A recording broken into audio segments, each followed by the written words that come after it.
Hello, good evening and welcome to Supporting Your Child's Reading.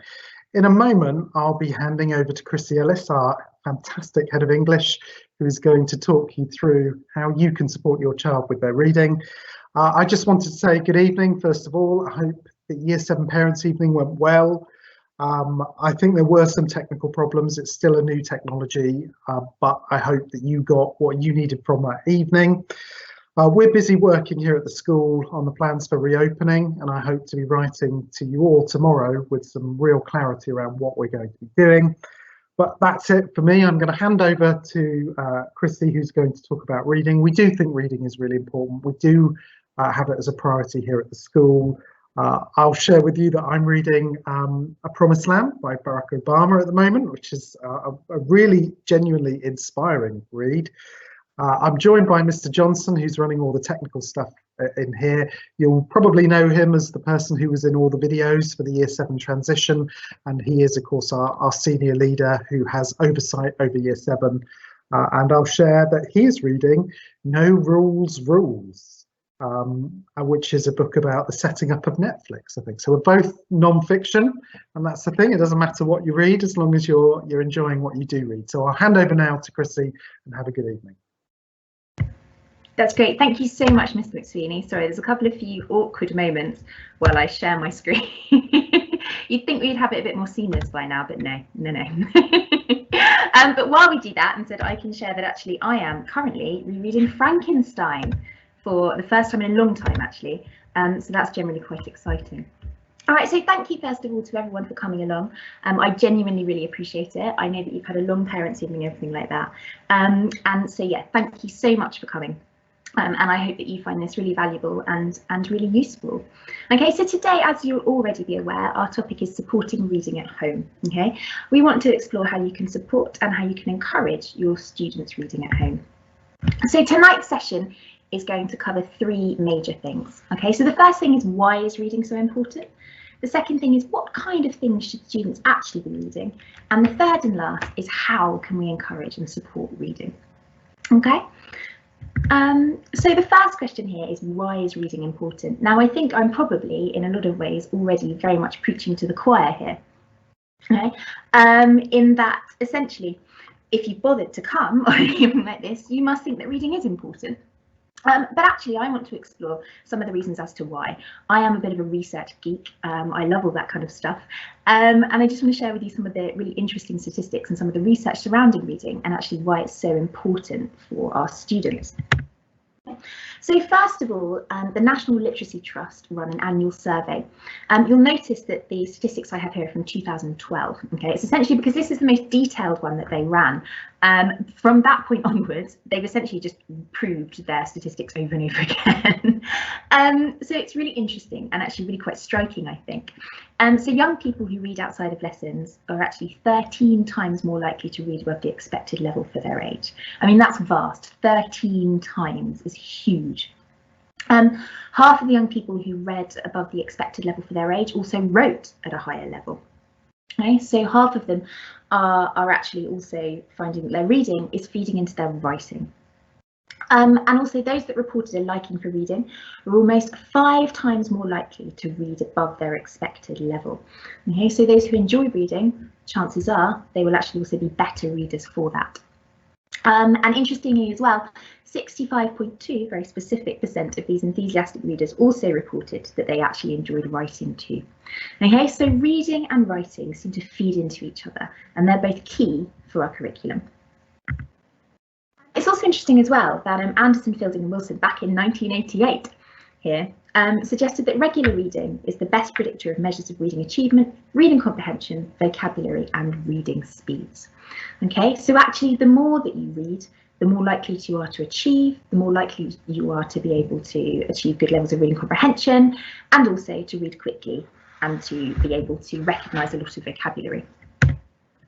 And this is the kind of table that they produced, which went along with their research, which I think is actually quite fascinating. So you can see, if you look at the bottom and the top of the table, which is really, I would say, the most interesting part, you can see in the 10th percentile down there on 1 minute of reading a day, only reading 51,000 words a year, which is not many.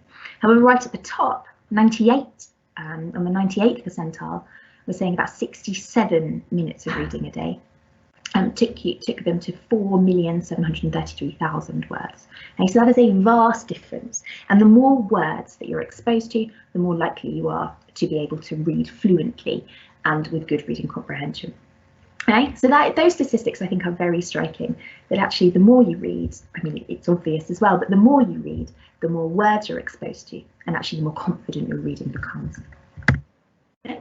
So really, the headlines here from all of this, from that research, just a quick kind of whistle-stop tour through this, is that the more a student reads, okay, essentially the better their educational outcomes will be. Okay, there is a direct link that's been proved over and over and over again in the research. Okay, and this is because they are exposed to more language. Okay, for a start, they simply see more words. They also develop independent learning skills. Okay, if a student is likely to pick up a book in their spare time, they're also very likely to be studying as well. You know, all these things feed into each other. Okay, they become more confident as readers as well. Okay, and confidence is key. Writing will also improve, because as I said, reading and writing seem to go hand in hand. That vocabulary knowledge and that exposure to language really helps. But also, possibly the most important thing is this very last bullet point here, that reading is a skill that is required across the curriculum. And for example, you know, obviously English is the obvious example. You know, reading and writing is hugely important. But actually, for example, in a maths exam paper, there are word problems. You have to be able to access that language and read the language in order to be a successful maths student as well. Everything in school is taught using language. We speak to each other. That's how we do it. You know, and so being more comfortable with the language, more comfortable with reading, and more comfortable with vocabulary can only help across the whole curriculum. Okay, so hopefully I have persuaded you that regular reading is hugely important and hugely valuable, and there is an awful lot to be gained by regular reading.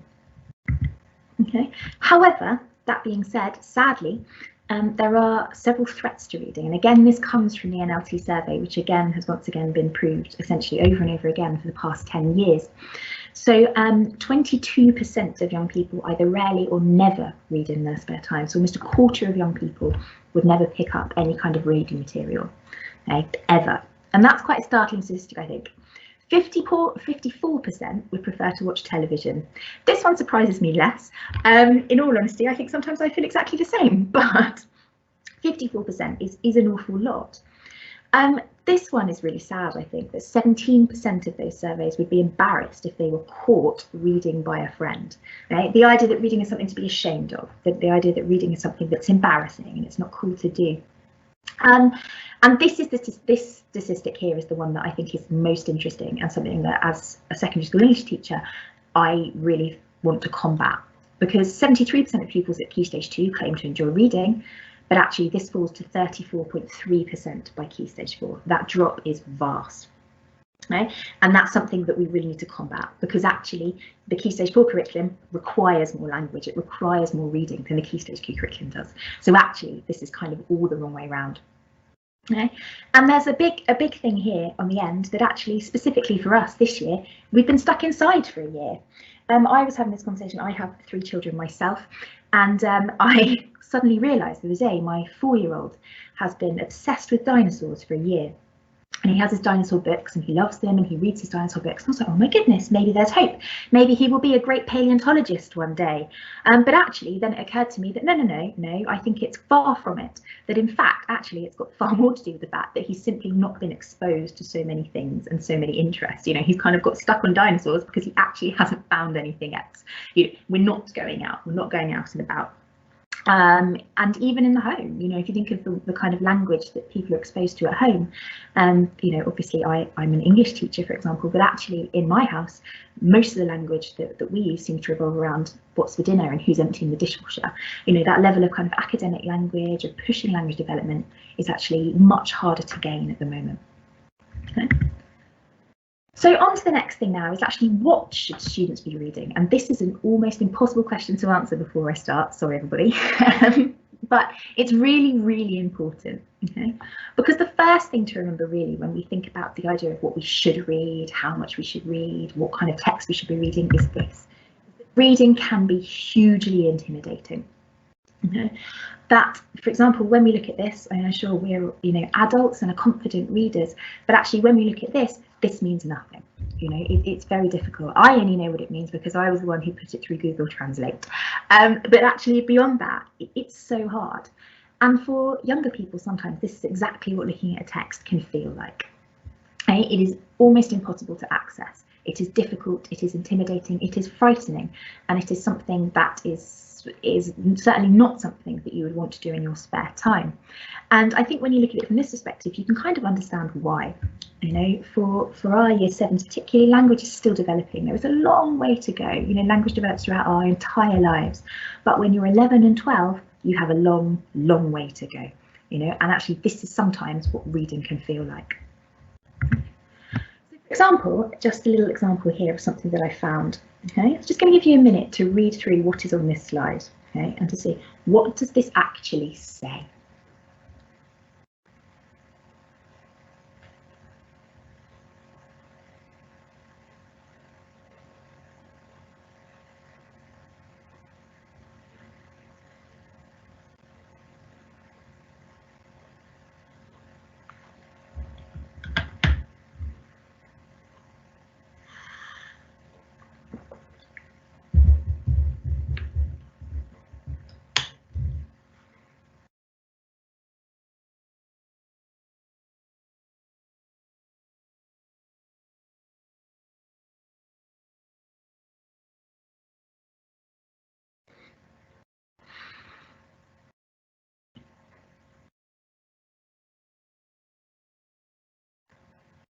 Okay, so hopefully you've had a chance to just read through that. Now, I don't think there are any words here that you will not be able to read. There are all words that we can read, and then actually most of them are words that we recognise as well. But this is where the problem comes in, is when we change to what does this mean? This is when things become problematic. So I will hold my hand up here and say, I do not have a clue what this actually means. I think I can get the gist of it roughly, but only just, because quite frankly, the language is unhelpful, it's unnecessary, and it's hugely opaque. And this is the difference here. So this is just an example of the difference really between decoding and reading. So as I said, I'm just talking about myself again, but I have to presume my eldest is 5, she's just starting to read, and actually she's very much still at the stage of decoding, of recognising words, of using sounds.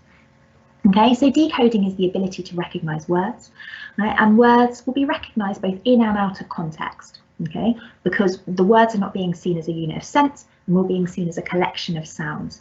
And this is where it comes in, the ability to apply phonic rules, so sound blending and all of those things that you do when you first learn to read. These are skills that we use all the time, even as adults, when we come across a word that is unfamiliar to us. But sometimes for young people, this is all they can really do when they access a text. They haven't had enough experience in reading to be able to turn this decoding into reading.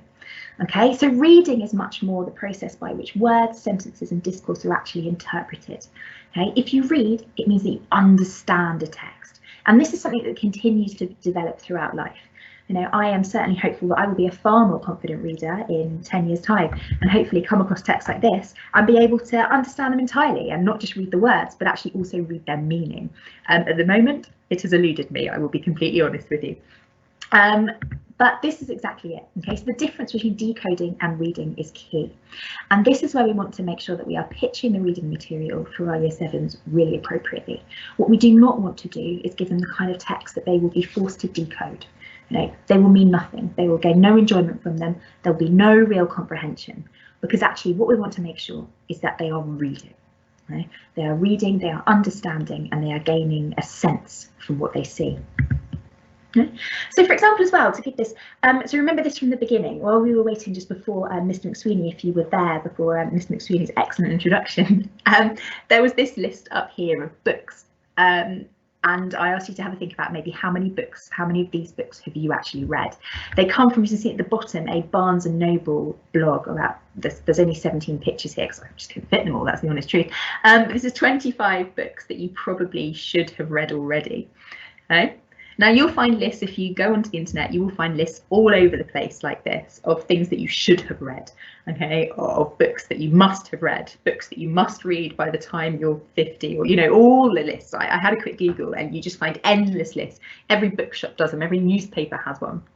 Okay, but I would just like to blow apart this myth here, because I surveyed a group of my friends. You see, you can imagine the kind of people that were my friends were probably me.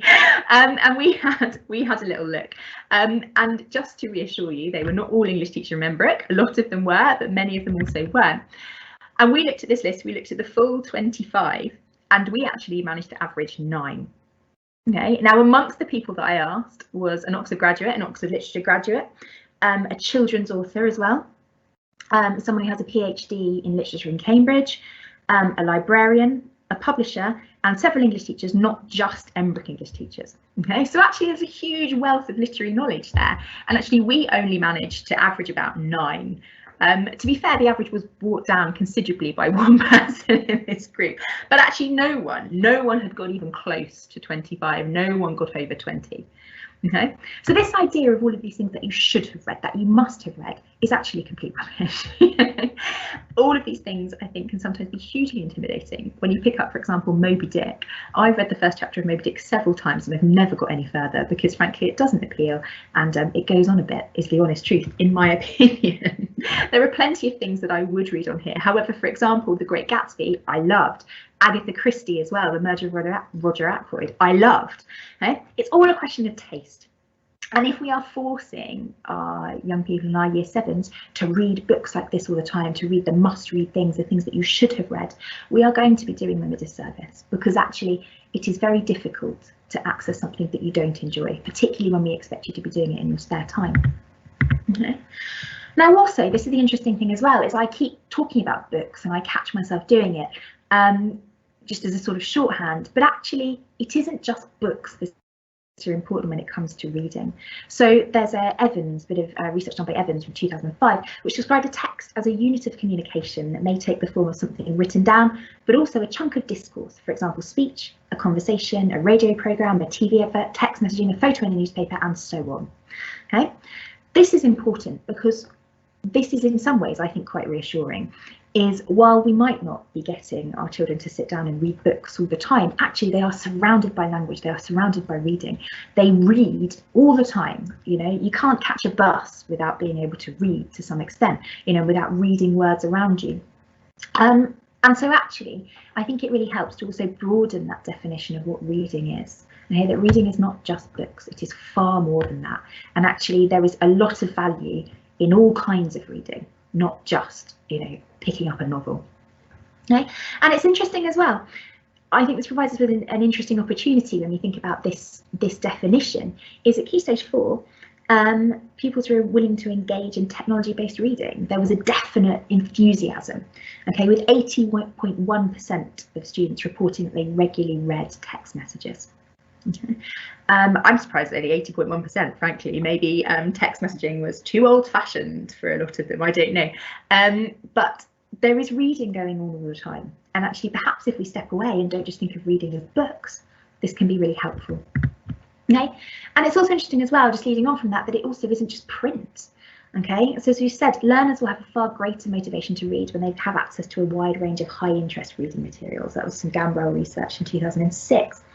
And there's been a lot of research as well into e-reading. That's been a particular interest of mine, in using tablets and phones and Kindles and things like that, and actually how they can support learners. And it's interesting, as one bit of 2011 research found that students can feel more comfortable using a phone or tablet, as actually nobody can see what they were reading. And it made me think, I don't know if you remember, years and years and years ago when Harry Potter first came out, they produced a set of Harry Potter books with grown-up covers, so people felt comfortable reading them on the train, you know, so it didn't look like they were reading a children's book on the tube.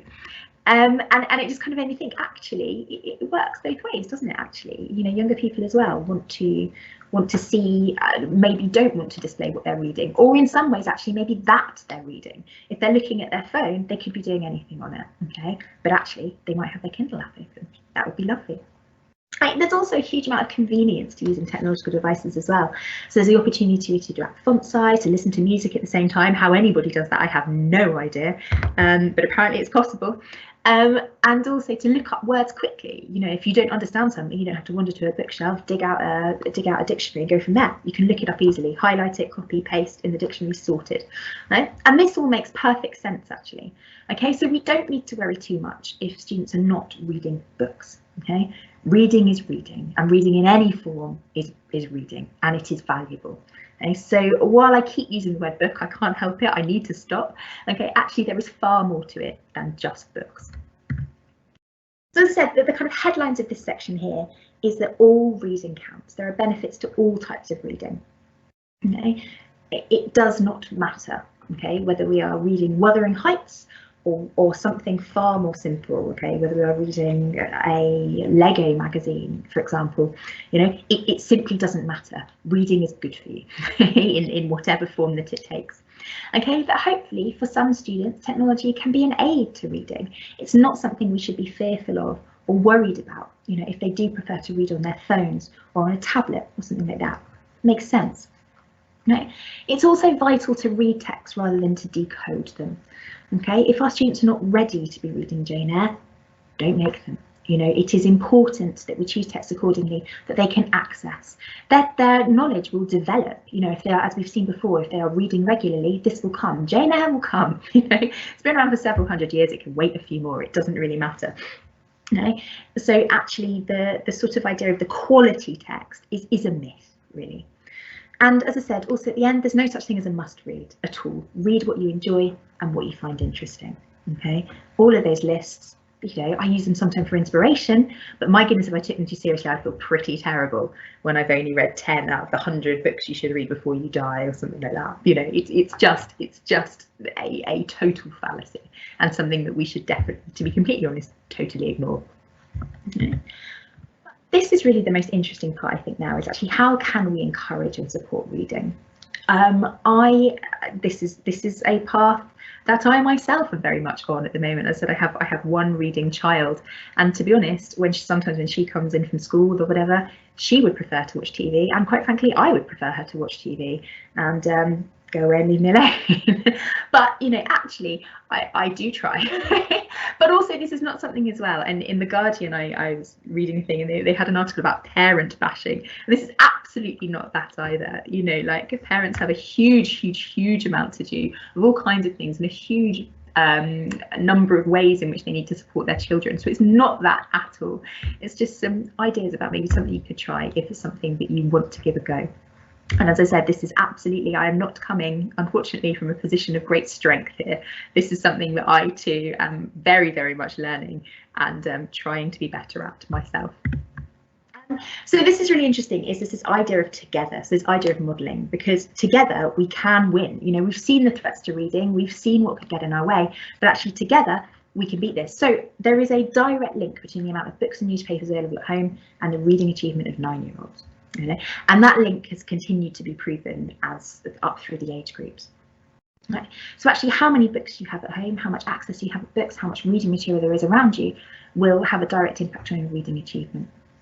Right.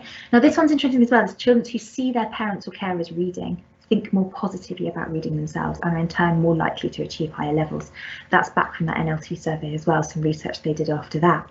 So actually, if your children see you reading, that is hugely positive. Okay, that idea of modelling.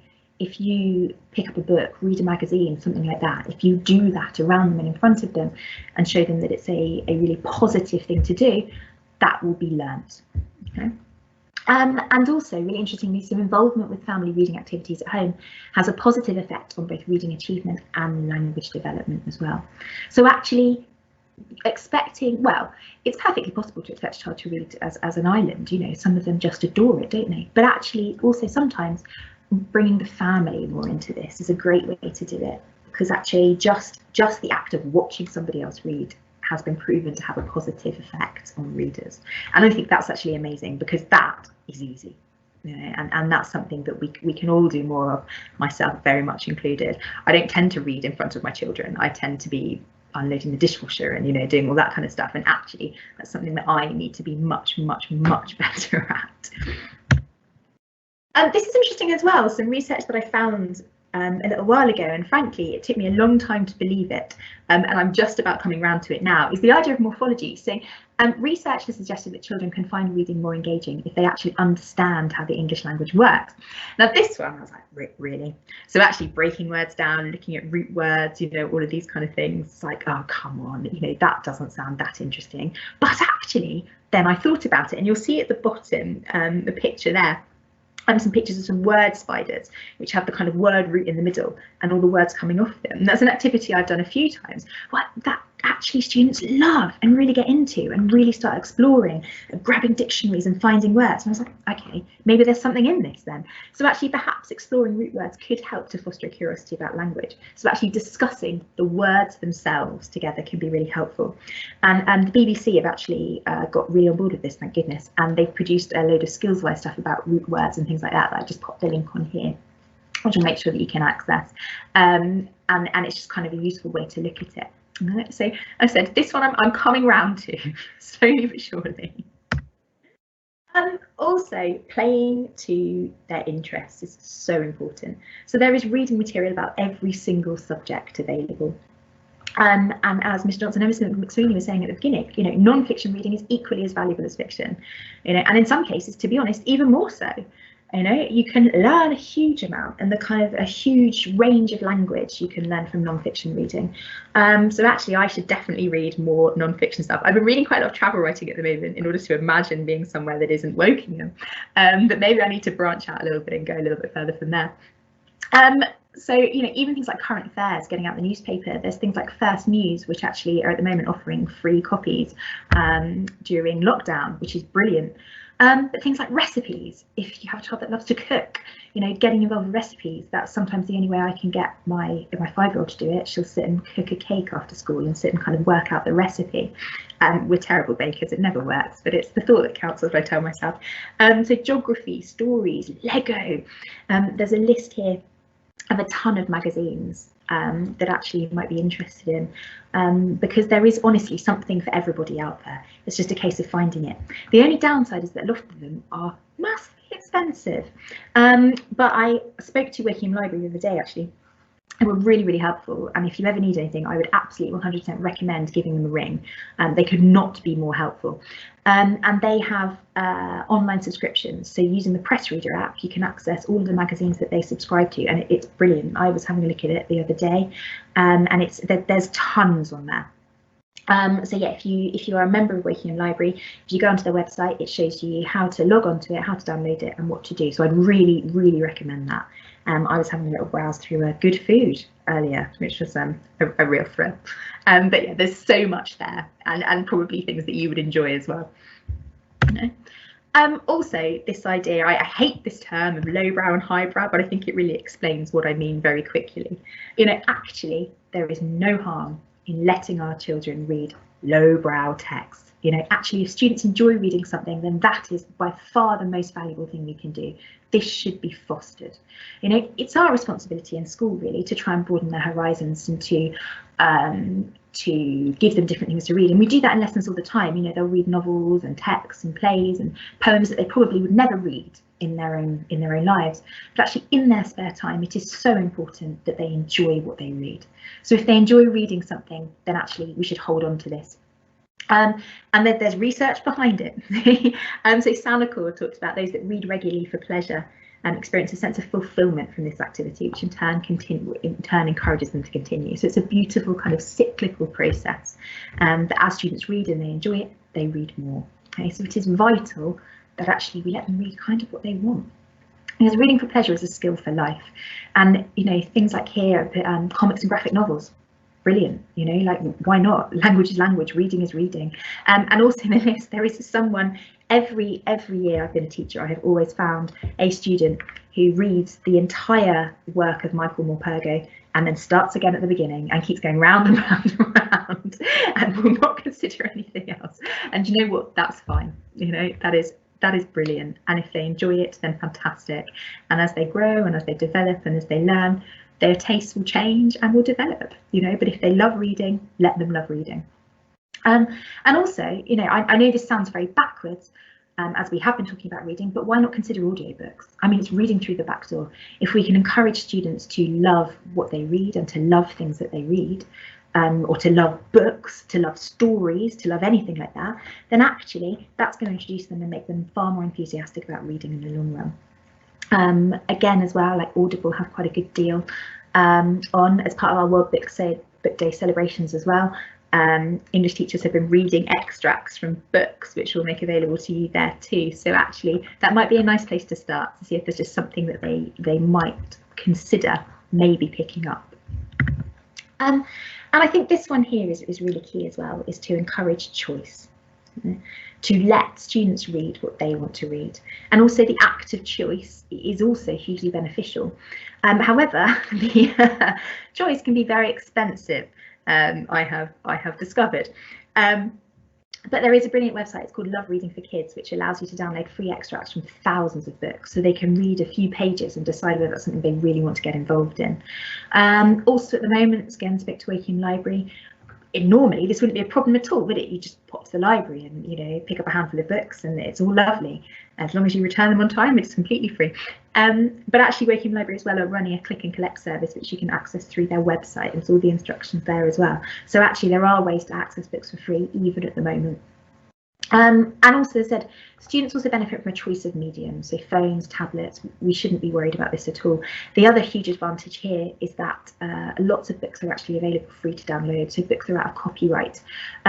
And actually that I have found to be very valuable sometimes. It pushes students out of their comfort zone because they don't want to pay for something, so actually they will give Frankenstein a go because it's free. And actually that has in the past worked. You know, why not? And said we don't have endless amounts of funds, and you know, Jeff Bezos is quite rich enough, frankly, without us throwing loads more money at him to purchase those books. So hopefully there are a few ways around them, a few ways around this that we can do much more cheaply. And the last thing really that I'd just like to share with you is this. Okay, the newly formed today, actually hot off the press, the M Book Club. There you go. This is honestly the best thing that I have ever done. So the idea here is that every month we're going to publish a choice of reading activities that's meant for the whole family. You know, we've seen the idea that actually modelling and reading together and engaging in reading activities together is hugely, hugely positive. Okay, so hopefully there'll be something that actually the whole family can get a bit more involved in. There'll be novels, short stories, poems, games and activities. Okay. Also, there is nothing prescriptive. There are lots of different choices of tasks and activities. Okay, some students may be desperate to kind of crack on and read a whole novel, some far less so. It doesn't matter. Reading is reading. Okay, and just reading something different and reading something together as a family is the most valuable thing that we can possibly do. We're also going to provide opportunities to share your ideas, recommendations and successes as well. So hopefully we can get a nice dialogue about what you found that works, books that you've loved, things that you've enjoyed. Okay, so just to show you here, first of all, this is the first thing which I will send out for you, and it's all printable, so hopefully you can just pop it on your fridge or wherever it is that you keep all the letters from school, under that magnet that's barely holding on. But this is our list of March activities. Okay, you can complete 1, you can complete 5, you know, it really doesn't matter. And also within the activities, there's lots of choice. Now these ones are very free form because obviously I'm very aware that we will be returning to school very soon, and March is going to be a bit of a crazy month. Okay, so there is nothing here that says read this novel or anything like that. Okay, so for example, activity 1 is simply just talking about a book.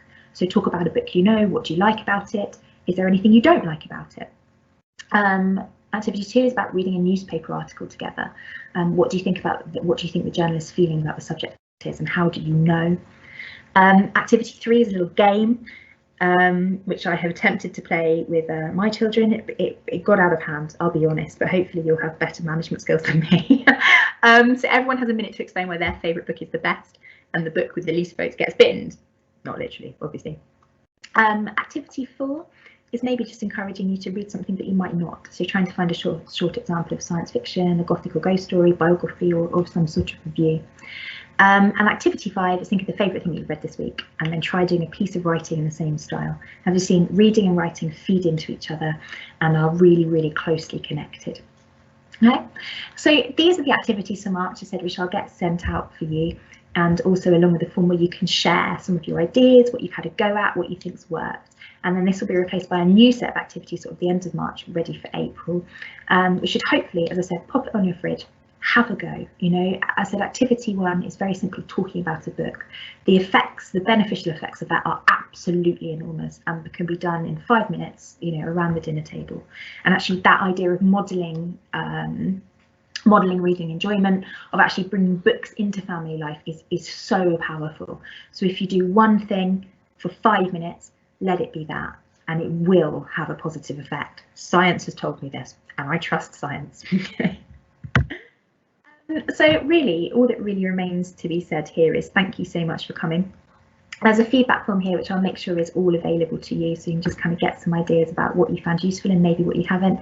And also a huge and very special thank you to Mr. Johnson, who has stayed late at school and has been really helpful in helping me to set this up, and has been sitting there the whole time, just watching and being very helpful. So thank you so much to everybody for coming. I genuinely really very much appreciate it. I hope there's been something here that you found useful, okay, and more to the point, I hope that we can continue this journey together. This is only the beginning, you know, this is absolutely only the start, and hopefully this is something that we continue onwards, and through the MBook Club and through all of the things that we should be doing. So thank you so much to everybody for coming. Take care, and hopefully see you very soon in school. Thank you everyone. Bye bye.